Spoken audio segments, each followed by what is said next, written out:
मित्रांनो, मानसशास्त्राच्या दिलेल्या पुढील भागामध्ये आपण या ठिकाणी प्रायोगिक मानसशास्त्राबद्दल प्रामुख्याने माहिती पाहणार आहोत। भाग 1 मध्ये मानसशास्त्राचा उगम कसा झाला, त्याचा जनक कोण, कोणत्या कालखंडामध्ये प्रामुख्याने मानसशास्त्र उदयास आलं त्याबद्दल माहिती पाहिली होती।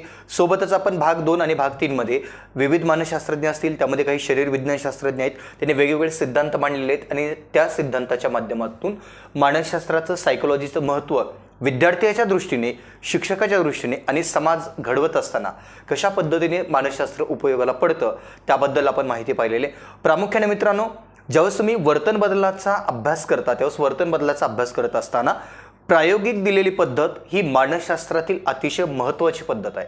कारण सायकोलॉजीवरती आधारित असलेला हा पूर्णतः भाग महत्त्वाचा आहे, डिपेंड असलेला भाग आहे। आणि सायकोलॉजी काय सांगते तर मनाचा विचार करणारे शास्त्र, आत्म्याचं असणारे शास्त्र म्हणजे मित्रांनो मानसशास्त्र, अशी अनेक तज्ञांनी त्या ठिकाणी प्रामुख्याने व्याख्या केल्या। सोबतच काही मानसशास्त्रज्ञ म्हणतात किंवा काही मानसशास्त्रज्ञांनी सांगितलेले आहे की फक्त बालकाचाच विकास त्या ठिकाणी नसून बालकासोबत बालकाच्या भोवताली जे काही असलेलं वातावरण आहे त्यामध्ये जन्मपूर्व परिवेश असेल किंवा जन्मोत्तर परिवेश असेल, जन्म घेण्याच्या अगोदरचं घरामधील असलेलं कौटुंबिक वातावरण असेल किंवा जन्म झाल्याच्या नंतर ते बालक कोणत्या परिसरावरती अवलंबून आहे, कोणत्या परिसरामध्ये ते लहानाचं मोठं होतं त्याचा पण मित्रांनो 100% त्या ठिकाणी परिणाम त्या बालकावरती होत असतो। सांगण्याचं तात्पर्य एकच आहे या ठिकाणी तुम्हाला की अर्जुनाची दिलेली जी काही बायको आहे त्या अर्जुनाच्या बायकोवरती जेव्हा तिची अर्जुनाच्या पत्नीची, त्याच्या बायकोची जेव्हा ती गरोदर होती त्यावेळेस जन्मपूर्व परिवेशामध्ये तुम्हाला आपल्याला जे काही चक्रव्यूहचं दिलेलं उदाहरण आहे मित्रांनो, ते चक्रव्यूहचं उदाहरण आपण त्या ठिकाणी सांगतो। आणि जन्मोत्तर परिवेशामध्ये त्याच बालकामध्ये आईच्या गर्भावरती झालेल्या परिणामाचा, त्याच्या झालेल्या संस्काराचा तो व्यक्ती ज्यावेळेस तो बालक जेव्हा जन्माला आला त्यावेळेस त्याचा परिणाम पण त्या व्यक्तीवरती, त्या बालकावरती झालेला आहे। म्हणजे अशा गोष्टी बऱ्याच वेळेस मानसशास्त्राला अनुसरून सांगितल्या जातात। मग या ठिकाणी आपल्याला ज्यावेळेस बालकावरती संस्काराची वेळ येते किंवा बालकाचा ज्यावेळेस आपण प्रामुख्याने अभ्यास करतो त्यामध्ये आपल्याला शास्त्रीय दृष्टिकोनातून महत्त्वाची असणारी पुढील दिलेली पद्धत म्हणजे मित्रांनो प्रायोगिक मानसशास्त्राची पद्धत किंवा ज्याला प्रायोगिक पद्धत असे म्हणतात। आता या ठिकाणी प्रायोगिक पद्धतीमध्ये आपल्याला 2 मुद्दे महत्त्वाचे आहेत। ते 2 मुद्दे कोणते तर यामध्ये बघा मित्रांनो, प्रयोग का केला जातो, प्रयोग करण्याच्या मागचा उद्देश काय हे आपल्याला त्या ठिकाणी समजणं गरजेचं आहे। प्रयोग हा 2 कारणासाठी केला जातो किंवा प्रयोग करण्याच्या पाठीमागचे 2 उद्देश आहेत। पहिला दिलेला उद्देश म्हणजे नवीन काही शोधता येतं का, नवीन शोधण्यासाठी, ओके। आणि आपल्याला दुसरा एक सांगता येईल मित्रांनो, जे काही आपण शोधलेलं आहे त्याचा पडताळा करण्यासाठी, म्हणजे हे आलेलं उत्तर कसं आहे किंवा याचा शोध कसा लागला याचा पडताळा करण्यासाठी प्रायोगिक पद्धतीचा प्रामुख्याने त्या ठिकाणी आधार घेतला जातो। म्हणजे पडताळा केला जातो आणि पडताळा करून त्या ठिकाणी अचूक उत्तरापर्यंत गेलं जातं किंवा त्याचं संशोधन केलं जातं। या 2 कारणासाठी आपण प्रायोगिक पद्धतीचा प्रामुख्याने आधार घेत असतो। आता या ठिकाणी प्रायोगिक पद्धतीला मित्रांनो शास्त्रीय दृष्टिकोनातून अतिशय महत्त्वाचं आहे, कारण शास्त्रीय दृष्टिकोनामधून ही प्रायोगिक पद्धती अभ्यासली जाते आणि या पद्धतीला शास्त्रीय दृष्टिकोनाचा प्रामुख्याने आधार दिलेला आहे। त्यामुळे मला इथं सांगता येईल की प्रायोगिक पद्धतीचा समावेश हा शास्त्रीय पद्धतीमध्ये केला जातो का तर याचं उत्तर आहे मित्रांनो YES, यस केला जातो। शास्त्रीय पद्धत आहे का, यस। आणि सोबतच आपल्याला सांगता येईल की प्रायोगिक पद्धती म्हणजे मित्रांनो एक प्रकारे संशोधनाची दिलेली पद्धत आहे। आता संशोधन म्हटल्याच्या नंतर फक्त आपण एकच विचार करू शकतो की एकाच बाजूने जर विचार केला फक्त नवीन शोधणे आहे का, नाही। तर यामध्ये जो काही नवीन आपण शोधलेला असेल त्या नवीनमध्ये त्याचा शोध कसा लागला याची पण पडताळणी केली जाते किंवा जर एखादी अगोदरच तुम्ही शोध लावून ठेवलेला असेल तर तो शोध कसा लागला याची माहिती घेतली जाते किंवा जे सध्याला घडत आहे त्याच्यामधून आपल्याला काही आउटपुट नवीन मिळू शकतो का, त्याच्यामधून त्या घडणाऱ्या घटनेमधून त्याचाही शोध किंवा त्याचीही माहिती आपण प्रायोगिक पद्धतीचा आधार घेऊन त्या ठिकाणी करू शकतो। आता या ठिकाणी आपल्याला 4 मुद्दे महत्त्वाचे आहेत। प्रयोग का केला जातो, नवीन संशोधन करण्यासाठी किंवा नवीन माहिती उलगडण्यासाठी। सोबतच संशोधन का केलं जातं, जे शोधलेलं आहे ते कसं आलं याचा पडताळा करण्यासाठी। प्रायोगिक पद्धती शास्त्रीय दृष्टिकोनातून अभ्यासली जाते का याचं उत्तर यस आहे। आणि प्रायोगिक पद्धतीमध्ये संशोधन केलं जातं का, संशोधनासाठीच ही पद्धती दिलेली मित्रांनो, ओके। हे 4 पॉईंट आपल्यासाठी महत्त्वाचे आहेत। हे 4 पॉईंट नोट डाऊन करा, एक्झाम ओरिएंटेड आहेत, याच्यावरती प्रश्न विचारला जाऊ शकतो। आता प्रत्यक्षात आपल्याला प्रायोगिक पद्धत ही जी काही दिलेली आहे त्याची थोडीशी कॉन्सेप्ट क्लिअर केल्याच्या नंतर प्रायोगिक पद्धतीचे आपल्याला गुण शोधायचे आहेत। याचं नेमकं महत्त्व काय किंवा या प्रायोगिक पद्धतीच्या माध्यमातून आपल्याला काय भेटू शकतं, त्यामध्ये मला पहिलं सांगता येईल मित्रांनो, दिलेली पद्धत ही या ठिकाणी शास्त्रीय पद्धत आहे। शास्त्रीय पद्धत आहे आणि शास्त्रीय पद्धतीमध्ये मित्रांनो केलेलं संशोधन हे अचूक असतं। त्यामुळे प्रायोगिक पद्धतीतील पहिला गुण कोणता सांगता येईल की दिलेली पद्धत ही शास्त्रीय पद्धत आहे। त्याच्यानंतर मित्रांनो दुसरा आपल्याला याचा गुण सांगता येईल की संशोधन करत असताना संशोधन एका नियंत्रित वातावरणामध्ये केलं जातं। उदाहरणादाखल जर तुम्हाला या ठिकाणी एखाद्या प्राण्यावरती प्रयोग करायचा आहे किंवा एखाद्या व्यक्तीवरती प्रयोग करायचा आहे, तेव्हा व्यक्तीवरती प्रयोग करत असताना किंवा प्राण्यावरती प्रयोग करत असताना 4 भिंतीच्या आत ज्या ठिकाणी प्रयोगशाळा असते किंवा तुम्ही ज्या ठिकाणची जागा निवडलेली आहे त्या निवडलेल्या जागेमध्ये मित्रांनो आपण त्या ठिकाणी त्या व्यक्तीवरती प्रयोग करत असतो। त्या व्यक्तीवरती प्रयोग करून त्याच्यामधून आपल्याला काय भेटू शकतं, त्याच्यामधून त्याचा आउटपुट काय निघतोय याची पूर्ण माहिती प्रायोगिक पद्धतीमध्ये केली जाते। त्यामुळे मला इथं सांगता येईल की दिलेली पद्धती मित्रांनो नियंत्रित आहे आणि नियंत्रित पद्धत आहे याच्या मागचा उद्देश काय किंवा याचं महत्त्व काय, तर ज्या ठिकाणी संशोधन करण्यात आलेलं आहे ते केलेलं संशोधन मित्रांनो गुपित राहणार आहे, इतरांपर्यंत ते पोहोचवलं जाणार नाही। ज्यावेळेस त्याच्यामधून आउटपुट काहीतरी भेटेल, त्याच्यामधून सर्वात शेवटी निष्कर्ष काहीतरी भेटेल, त्याच वेळेस तो इतरांपर्यंत पोहोचवला जातो, त्याच्या अगोदर तो पोहोचवला जात नाही। त्यामुळे मला इथं फिक्स सांगता येईल की दिलेली पद्धती ही कशी आहे, तर दिलेली पद्धती मित्रांनो या ठिकाणी नियंत्रित पद्धती आहे, हे आपल्याला एक महत्त्व सांगता येईल। त्याच्यानंतर आपल्याला पुढील एक सांगता येईल की या प्रायोगिक पद्धतीमध्ये दिलेली पद्धत कशी आहे, तर दिलेली पद्धत मित्रांनो वस्तुनिष्ठ पद्धत आहे। वस्तुनिष्ठ पद्धत आहे। या ठिकाणी काहीतरी प्रश्न विचारले जाऊ शकतात समोरच्या व्यक्तीला आणि समोरच्या व्यक्तीला प्रश्न विचारून त्या ठिकाणी त्या प्रश्नाच्या माध्यमातून त्याच्याकडून बऱ्याचशा गोष्टी त्या ठिकाणी उलगडून घेतल्या जाऊ शकतात। सोबतच आपल्याला आणखीन एक याच्यामध्ये सांगता येईल की ही जी काही दिलेली प्रायोगिक पद्धती आहे या प्रायोगिक पद्धतीमध्ये आपल्याला पूर्वग्रह जो आहे, दिलेला पूर्वग्रह म्हणजे एखाद्या व्यक्तीबद्दल मनामध्ये दूषित विचार असणे, हा माझ्यासाठी वाईट आहे, हा माझ्यासाठी चांगला आहे, हे जे काही पूर्वग्रह आहेत आपले 2 पूर्वग्रह असतात। एखाद्याबद्दल जर एखाद्या व्यक्तीबद्दल आपल्या मनामध्ये जर तिरस्कार असेल, जर त्याच्याबद्दल आपल्या मनामध्ये निगेटिव्ह थिंकिंग असेल, तर तो पूर्वग्रह पण प्रायोगिक पद्धतीमध्ये मित्रांनो त्या ठिकाणी तो पूर्वग्रह डोक्यामध्ये ठेवून तुम्हाला संशोधन करता येत नाही। त्यामुळे मला इथं सांगता येईल की पूर्वग्रहाला या ठिकाणी थारा नसते। थारा नसणे म्हणजे त्या ठिकाणी जागा नसणे मित्रांनो, क्लिअर आहे। त्याच्यानंतर आपल्याला इथं सांगता येईल की प्रायोगिक पद्धतीला मित्रांनो तुलनात्मक पद्धत म्हटलं जातं। तुलनात्मक पद्धत पण म्हटलं जातं। सोबतच प्रायोगिक पद्धत मित्रांनो वर्तन बदलावरती परिणाम करणारी पद्धत आहे। वर्तन बदलावरती परिणाम करणारी पद्धत आहे, क्लिअर आहे। सोबतच आपल्याला या ठिकाणी हे सांगता येईल की प्रायोगिक पद्धत म्हणजे मित्रांनो या प्रायोगिक पद्धतीमधून आपल्याला अचूक निष्कर्ष काढता येतो। अचूक निष्कर्ष आपल्याला या ठिकाणी मित्रांनो काढता येतो। हे मला प्रायोगिक पद्धतीचे प्रामुख्याने गुण सांगता येतील। आता मित्रांनो एक लक्षात घ्या, मी इथं प्रायोगिक पद्धतीचे जे काही दिलेले गुण आहेत हे गुण एका उदाहरणाच्या माध्यमातून मी तुम्हाला या ठिकाणी स्पष्ट करणार आहे। प्रामुख्याने ज्यावेळेस तुम्ही प्रायोगिक पद्धतीचा विचार करता किंवा प्रायोगिक पद्धत तुम्ही ज्यावेळेस अभ्यासता त्यामध्ये मित्रांनो मला समतुल्य असे 2 गट लागणार आहेत। 2 गट घेणार आहे, क्लिअर आहे। या 2 गटामध्ये मित्रांनो गृहीत धरा तुम्हाला 7वीच्या वर्गासाठी 7वी या क्लासमधील किंवा 6वी या क्लासमधील वर्ग अध्यापन करत असताना तुम्हाला इंग्रजी विषय हा विद्यार्थ्यापर्यंत पोहोचवायचा आहे। तुम्हाला इंग्रजी विषय त्या विद्यार्थ्यांना शिकवायचा आहे। मग ज्यावेळेस तुम्ही इंग्रजी विषय त्या एका क्लासरूममध्ये जाऊन शिकवता तेव्हा शिकवत असताना आपल्याला 2 पद्धतीचे गट करायचे आहेत। गृहीत धरा दिलेल्या वर्गामध्ये 6वीच्या क्लासरूममध्ये या ठिकाणी विद्यार्थ्याची संख्या दिलेली आहे मित्रांनो 30। समजून घ्या फक्त या 30 मध्ये मी सुरुवातीला 15 विद्यार्थ्याचा एक गट तयार करतोय, दुसरा मी 15 विद्यार्थ्याचा गट तयार करतोय। हे बघा मित्रांनो इथं दिलेले हे 15 आणि इथं दिलेले 15, या 15-15चे समान 2 गट केले। या 2 गटामध्ये जो दिलेला पहिला गट आहे या दिलेल्या पहिल्या गटाला मी पारंपरिक पद्धतीने शिकवतोय, पारंपरिक, क्लिअर आहे। आणि जो काही दिलेला दुसरा गट आहे या दिलेल्या दुसऱ्या गटाला मी या ठिकाणी आधुनिक पद्धतीने शिकवतोय। आणि ज्यावेळेस मी एका क्लासरूमचे समतुल्य 2 गट तयार केले, समतुल्य 2 गटामध्ये पहिल्या पद्धतीला मी पारंपरिक पद्धतीने शिकवतोय, दुसऱ्या पद्धतीला आधुनिक पद्धतीने शिकवतोय। ज्यावेळेस तुम्ही प्रयोग करता त्यावेळेस प्रयोग करत असताना सुरुवातीला या गटाला तुम्हाला पूर्व चाचणी द्यावी लागते, द्यावी लागते किंवा विद्यार्थ्याला अगोदर सांगावं लागतं की आपण प्रयोग या कारणासाठी करणार आहोत आणि या कारणासाठी करत असताना मी प्रयोगाअंती तुमच्याकडून एक निष्कर्ष घेणार आहे किंवा मी तुमच्यामध्ये काय बदल झाला हे मी त्या ठिकाणी पाहणार आहे. म्हणजे प्रायोगिक पद्धतीमध्ये प्रामुख्याने जर तुम्ही पारंपरिक पद्धतीने इंग्रजी विषय विद्यार्थ्यापर्यंत पोहोचवत असाल किंवा आधुनिक पद्धतीने जर तुम्ही विद्यार्थ्यापर्यंत इंग्रजी विषय पोहोचवत असाल तर प्रयोग झाल्याच्या नंतर सर्वात शेवटी तुम्हाला त्या ठिकाणी समजून येईल की पारंपरिक पद्धतीने केलेलं अध्यापन हे प्रभावी आहे का आधुनिक पद्धतीने केलेलं अध्यापन हे प्रभावी आहे. या दोन्हीची तुलना मित्रांनो प्रायोगिक पद्धतीमध्ये केली जाते.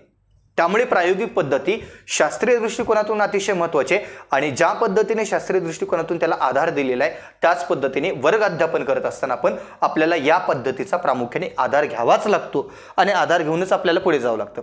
त्याच्या मागचं कारण असं आहे की मी तुम्हाला आत्ता जे 6वीचा दिलेला क्लासरूम सांगितलेला आहे या 6वीच्या क्लासरूममध्ये 100% पारंपरिक पद्धतीने जर विद्यार्थ्याला तुम्ही अध्यापन केलात तर त्यामध्ये आवश्यक असलेले घटकच त्या ठिकाणी विद्यार्थ्यापर्यंत पोहोचवले जाऊ शकतात. पण आधुनिक पद्धतीने चित्ररूपामध्ये वेगवेगळ्या डायग्रामच्या माध्यमातून किंवा प्रत्यक्षात विद्यार्थ्यामध्ये प्रोजेक्टरच्या माध्यमातून जर एखाद्या वस्तूची त्याच्यामध्ये इमेजिंग निर्माण केलात त्याच्यामध्ये त्याची स्मरणशक्ती वाढवण्यासाठी त्याला भाग पाडलात तर 100% आधुनिक पद्धतीने केलेलं तुमचं संशोधन असेल किंवा आधुनिक पद्धतीने तुम्ही केलेलं अध्यापन असेल त्याचा परिणाम त्या विद्यार्थ्यावरती होणार आहे.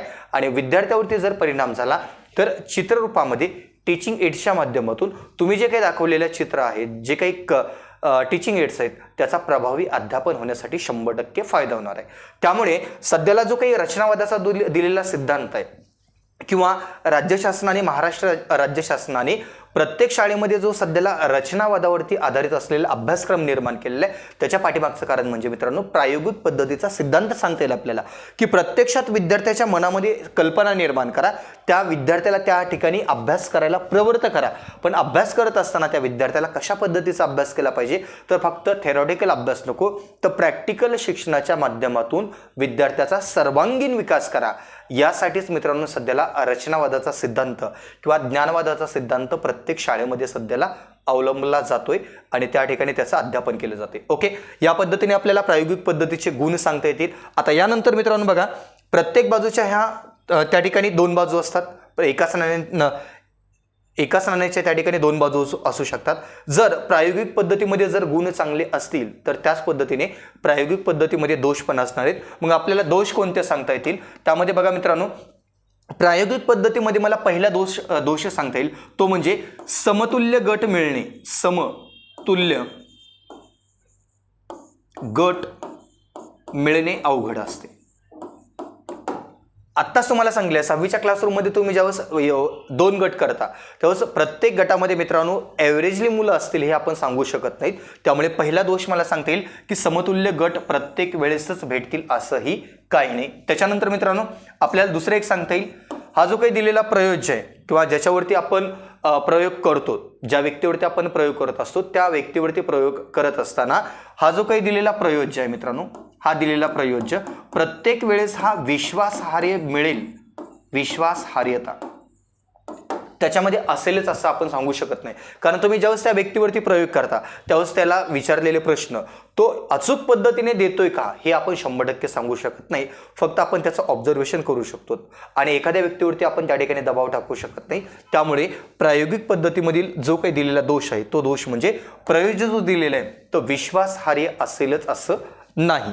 त्यानंतर बघा मित्रांनो आपल्याला एक सांगता येईल की प्रायोगिक पद्धतीमध्ये जे काही आपण करत असलेले संशोधन आहे त्या प्रायोगिक पद्धतीमधील संशोधनामध्ये प्रत्येक वेळेस नैसर्गिक वातावरण निर्माण केलं जाईल.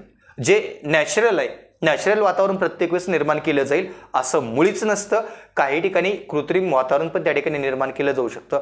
त्यामुळे आपल्याला पुढील जो दोष सांगता येईल तो म्हणजे नैसर्गिक वातावरणाची निर्मिती प्रत्येक वेळेस केली जाऊ शकत नाही. हा तिसरा दोष आहे मित्रांनो. त्यानंतर आपल्याला एक सांगता येईल प्रायोगिक दिलेली पद्धत मित्रांनो खर्च आहे. याच्यामध्ये तुम्हाला प्रयोगशाळा निर्माण करावी लागते त्या व्यक्तीला बोलावं लागतं संशोधनासाठी लागणारे साहित्य त्या ठिकाणी घ्यावं लागतं. त्यामुळे दिलेली पद्धत कशी आहे मित्रांनो खर्चिक पद्धत आहे. सोबतच आपल्याला सांगता येईल की जर खर्च जर होत असेल तर साहजिकली खर्च हा वेळेमध्ये केला जातो. म्हणजे दिलेली पद्धत कशी आहे मित्रांनो ही वेळ खाऊ पद्धत पण आहे. अशा पद्धतीचा आपल्याला या ठिकाणी याचे दोष सांगता येतील. प्रामुख्याने एक्झाम ओरिएंटेड हा महत्त्वाचा पॉईंट आहे. मी खूप म्हणजे शॉर्टकट पद्धतीने तुमच्यापर्यंत पोहोचवण्याचा प्रयत्न करतोय, कारण IBPS आणि TCS पॅटर्नमध्ये मित्रांनो कशाही पद्धतीचा त्याने प्रश्न विचारला, आपल्यासाठी पोस्ट महत्त्वाची आहे, आपल्यासाठी संशोधन नाही, आपल्यासाठी गरजेचे आहे सध्याला जॉब. आणि जॉबसोबतच आपल्याला मित्रांनो जॉबच्या माध्यमातून आपण विद्यार्थ्यापर्यंत कसं पोहोचतोय, फक्त जॉब मिळवणे हा हे आपलं एकमेव टार्गेट जरी असेल तर या जॉबच्या माध्यमातून मित्रांनो सकारात्मक विचार करा, पुढची पिढी चांगली घडवा, जेणेकरून तुम्हाला त्या पिढीच्या माध्यमातून त्याचा आशीर्वाद जरी तुमच्यापर्यंत पोहोचला तर आपलंही त्या ठिकाणी नक्कीच कल्याण होणार आहे. कारण जो विद्यार्थी सध्याला जॉबसाठी झटतोय त्या विद्यार्थ्याने पाठीमागे कुठेतरी खस्ते काढलेले असतात आणि त्याने पुढचा जो आपली येणारी आपल्या हाताखालील पिढी आहे त्या पिढीवरती चांगले संस्कार करावेत, एवढीच माझी पण अपेक्षा आहे. आणि कदाचित तुमचीही अपेक्षा असेल असं मी त्या ठिकाणी एक काय म्हणता येईल अंदाज व्यक्त करू शकतोय. ओके, चलो यानंतर बघा आपल्याला प्रायोगिक पद्धतीमध्ये दिलेले दोष आहेत, हे दोष पाहिल्याच्या नंतर आपल्याला दिलेली जी काही पुढील पद्धती आहे मित्रांनो, ती पुढील दिलेली पद्धत म्हणजे सर्वेक्षण पद्धत. आता प्रामुख्याने आपल्याला सर्वेक्षण जे काही दिलेली पद्धत आहे या सर्वेक्षण पद्धतीमध्ये आपल्याला काय सांगतील की सर्वेक्षण म्हणजे मित्रांनो या ठिकाणी एखाद्या वातावरणामध्ये तुम्ही ज्यावेळेस राहता त्याच वातावरणामध्ये राहत असताना सभोवताली असणाऱ्या वातावरणाच्या संदर्भात जर तुम्हाला एखादा सर्वे दिला, उदाहरणादाखल समजून घ्या, आता हे दिलेलं पूर्ण सर्कल आहे आणि या ठिकाणी एक छोटीशी दिलेली वस्ती आहे, ही दिलेली वस्ती आहे मित्रांनो. आणि या वस्तीच्या तुम्ही ज्यावेळेस बाहेर जाता त्यावेळेस वस्तीच्या बाहेर गेल्याच्या नंतर या वस्तीच्या भोवताली प्रचंड प्रमाणामध्ये इथं घाणीचं साम्राज्य दिसतं. वस्तीच्या आतमध्ये दिसत नाही पण वस्तीच्या बाहेर तुम्हाला त्या ठिकाणी प्रचंड प्रमाणामध्ये घाणीचं साम्राज्य दिसतं. ज्यावेळेस तुम्हाला सर्वेक्षण करायला सांगितलं जाईल तेव्हा सर्वेक्षण करायला सांगितल्याच्या नंतर या सर्वेक्षणाचा अंदाज काय असणार आहे मित्रांनो, तुम्हाला प्रत्यक्षात त्या ठिकाणी जायचंय आणि त्या ठिकाणी जाऊन तुम्हाला सर्वेक्षण करायचंय. याचा अर्थ तुम्हाला पाहणी करायची. पाहणी कशाची करायची आहे की आपल्या दिलेल्या वस्तीच्या भोवती जे काही पसरलेलं घाणीचं साम्राज्य आहे ते घाणीचं साम्राज्य निर्माण का झालं त्याचा मित्रांनो तुम्हाला प्रत्यक्षात तिथं जाऊन पाहणी करावी लागणार आहे. कारण पाहणी केल्याच्या नंतर सभोवताली ज्या काही दिसणाऱ्या वस्तू आहेत त्या सभोवताली दिसणाऱ्या वस्तूवरून तुम्हाला सर्वे करता येईल की या ठिकाणी घाणीचं साम्राज्य पसरण्याच्या पाठीमागचं एकमेव कारण म्हणजे ठराविक जी काही दिलेली जागा आहे ती ठराविक जागा त्या ठिकाणी उपलब्ध करून दिलेली नसेल, किंवा जर दिलेली जागा जर ठराविक पद्धतीने उपलब्ध असेल तर त्याचा सदुपयोग मनुष्य प्राणी त्या ठिकाणी करत नाही. मग त्याच्या पाठीमागचं वेगवेगळे कारण असू शकतात, अंगामध्ये आळस असणे किंवा इतरांच्या घरामध्ये मेरे अंगणे में तुम्हारा क्या काम आहे, असं जे आपले म्हण आहे की मी माझं अंगण फक्त व्यवस्थित ठेवणार, मी दुसऱ्याच्या अंगणाबद्दल त्या ठिकाणी पाहणार नाही, असं जे काही दिलेला प्रकार आहे तोही प्रकार त्या ठिकाणी लागू होऊ शकतो. सांगण्याचं तात्पर्य एकच आहे मला या ठिकाणी, सर्वेक्षण पद्धतीला मित्रांनो काय म्हणतात तर याला पाहणी करणे असं सुद्धा म्हटलं जातं. सर्वेक्षण क्लिअर आहे. सर्वेक्षण म्हणजे प्रत्यक्षात तिथं जा आणि तिथं जाऊन त्याची माहिती घ्या. आता या ठिकाणी सर्वेक्षण पद्धतीला आपल्याला ज्यावेळेस तुम्ही सर्वेक्षण करता तेव्हा सर्वेक्षण करत असताना मित्रांनो प्रामुख्याने दोन मुद्दे महत्त्वाचे आहेत. त्यामध्ये एक मुलाखत पद्धत आहे आणि दुसरी सर्वेक्षण पद्धत आहे. आता जे मी तुम्हाला सांगितलं या ठिकाणी जर एखादा व्यक्ती या ठिकाणी जाऊन सर्वे करत जर असेल तर सर्वेक्षण करत असताना त्या व्यक्तीला प्रामुख्याने दोन आव्हानाला फेस करायचं आहे. पहिलं म्हणजे मुलाखत घ्यावी लागणार आहे, मुलाखत, आणि त्याच्यानंतर मित्रांनो दुसरा जो दिलेला प्रकार आहे याच्यामधील तो म्हणजे दुसरा आव्हानाचा प्रकार म्हणजे सर्वेक्षण करावे लागणार आहे. ओके, आता या दोन प्रामुख्याने दोन पॉईंटचा त्या ठिकाणी आधार सर्वेक्षण पद्धतीमध्ये घ्यावा लागणार आहे. ज्यावेळेस तुम्ही त्या ठिकाणी मुलाखत घेता मित्रांनो त्यावेळेस मुलाखत घेत असताना त्या मुलाखतीचे किंवा त्या सर्वेक्षण पद्धतीचे जे काही आवश्यक असलेले गुण आहेत ते गुण किंवा त्याला काय मर्यादा दिलेली त्या मर्यादाची आपण या ठिकाणी प्रामुख्याने माहिती पाहणार आहोत. बघा मित्रांनो, सर्वेक्षण पद्धतीमध्ये आपल्याला जी काही दिलेली मुलाखत पद्धत आहे या मुलाखत पद्धतीमध्ये जो व्यक्ती मुलाखत घेतो त्याच्या अंगामध्ये मुलाखत तंत्र जे काही दिलेलं आहे किंवा मुलाखत घेण्यासाठी त्याच्या अंगामध्ये काहीतरी गुण असणं गरजेचं आहे, जेणेकरून ज्या व्यक्तीची मुलाखत घेतली जाते त्या व्यक्तीकडून चांगली माहिती काढून घेण्यासाठी दिलेली मुलाखत तुम्हाला रंगवून सांगावी लागते. त्याला गोल गोल गोल फुल स्टॉप करावं लागते शेवटी, बरोबर आहे. मग गोल गोल फुल स्टॉप करून ज्या पद्धतीने जिलेबी बनतो आपण पूर्ण एक प्रकारचा सर्कल सर्कल सर्कल करून शेवटी त्या ठिकाणी थंबनेल मारला जातो, त्याच पद्धतीने मुलाखत घेते वेळेस सर्वेक्षणासाठी तुम्ही ज्यावेळेस मुलाखत घेता त्यावेळेस तुम्हाला मुलाखत घेणारा व्यक्ती हा बहुआयामी असावा लागतो किंवा तो त्या ठिकाणी आपल्याला बहुआयामी किंवा दुसरं एक म्हणजे एक अष्टपैलू व्यक्तिमत्व त्या व्यक्तीचं त्या ठिकाणी असणं गरजेचं आहे, कारण समोरच्या व्यक्तीकडून तुम्हाला माहिती काढून घ्यायची आहे आणि समोरच्या व्यक्तीकडून माहिती काढून घेत असताना तो व्यक्ती परफेक्ट असणं गरजेचं आहे. ओके, त्याच्यानंतर बघा मित्रांनो, आपल्याला मुलाखत जे काही घेतली जाते किंवा सर्वेक्षणासाठी आपण जे काही गुण आपण सांगता येतील त्यामध्ये प्रामुख्याने सांगता येईल अचूकता या ठिकाणी मिळू शकते सर्वेक्षण पद्धतीमधून. सोबतच सर्वेक्षण दिलेली पद्धत या ठिकाणी, या सर्वेक्षणामधून संशोधन किंवा शेवटी निष्कर्ष त्या ठिकाणी मांडता येतात, आपल्याला निष्कर्ष मांडता येतात. सोबतच सर्वेक्षण पद्धतीचा आणखीन एक गुण सांगता येईल की आपल्याला जे काही दिलेली आपल्याला याच्यामध्ये आणखीन एक सांगता येईल मित्रांनो की सर्वेक्षण पद्धतीमध्ये मुळाशी जाता येईल, म्हणजे आपल्याला नेमकं अचूकता आहे जी कामामध्ये, नेमकं मुळापर्यंत आपल्याला पोहोचण्यासाठी त्या ठिकाणी मदत होणार आहे.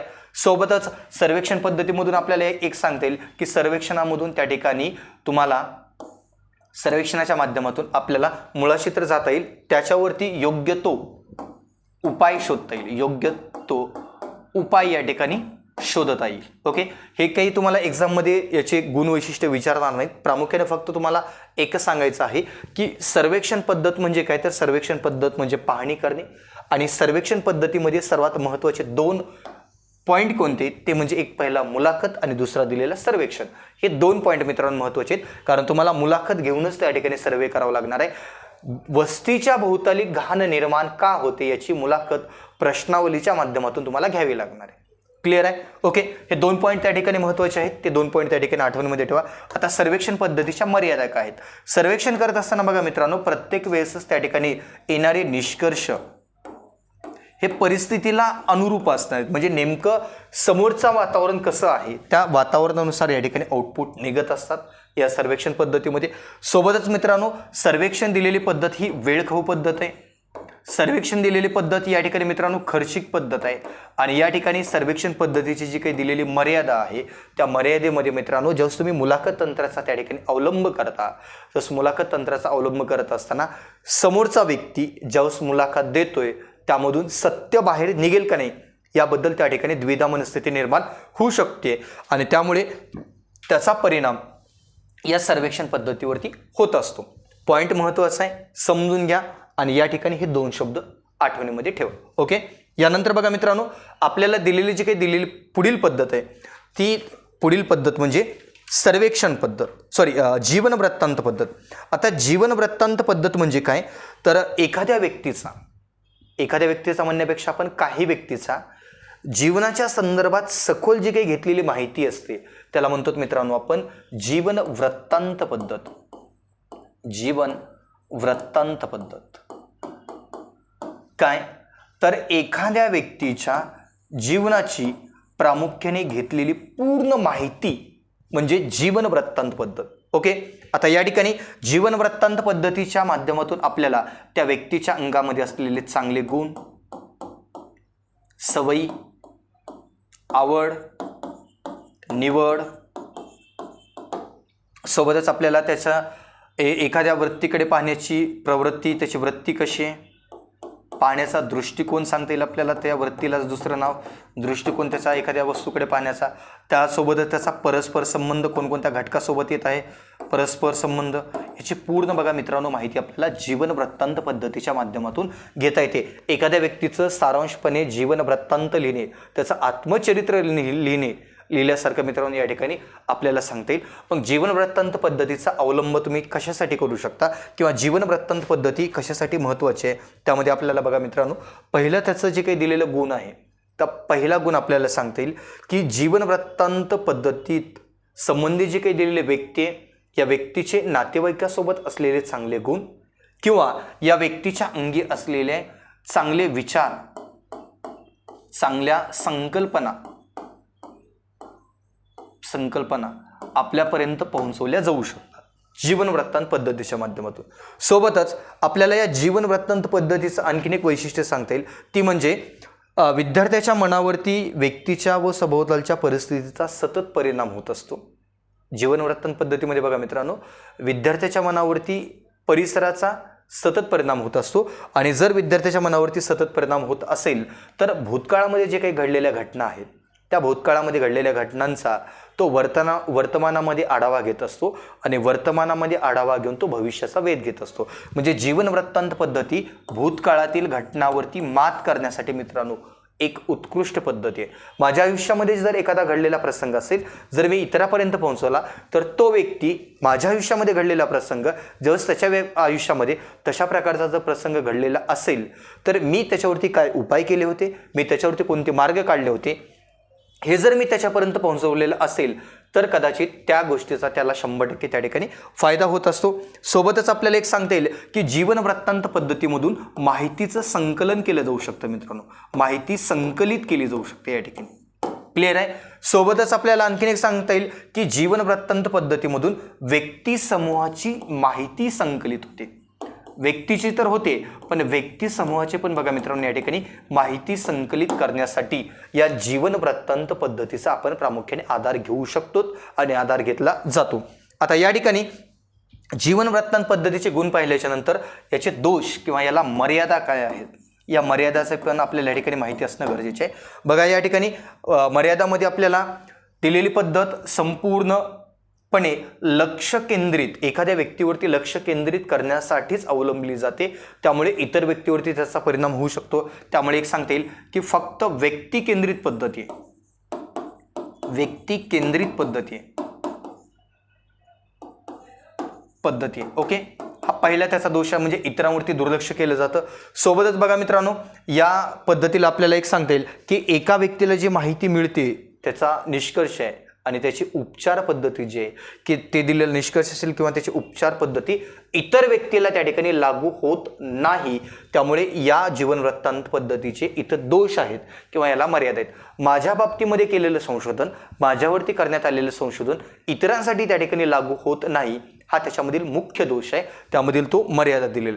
त्याच्यानंतर बघा मित्रांनो दिलेली माहिती ही कशी आहे, ही वेळखाऊ पद्धतीची आहे. माहिती मिळवण्यासाठी वेळ लागू शकतो. दिलेली पद्धत मित्रांनो या ठिकाणी खर्चिक पद्धत आहे. ओके, हे पण आपल्याला या ठिकाणी सांगता येईल. आणि प्रामुख्याने विद्यार्थ्यांचा अभ्यास करत असताना शिक्षकाजवळ तेवढा वेळ पुरेसा उपलब्ध नसतो, त्यामुळे शिक्षक हा विद्यार्थी केंद्रित प्रत्येक वेळेस होईलच असंही त्या ठिकाणी सांगता येत नाही. आणि त्याच्यानंतर सर्वात महत्त्वाचं म्हणजे नैसर्गिक वातावरणाची निर्मिती जीवन वृत्तांत पद्धतीमध्ये प्रत्येक वेळेस केली जाईलच असंही त्या ठिकाणी काही नसतं मित्रांनो.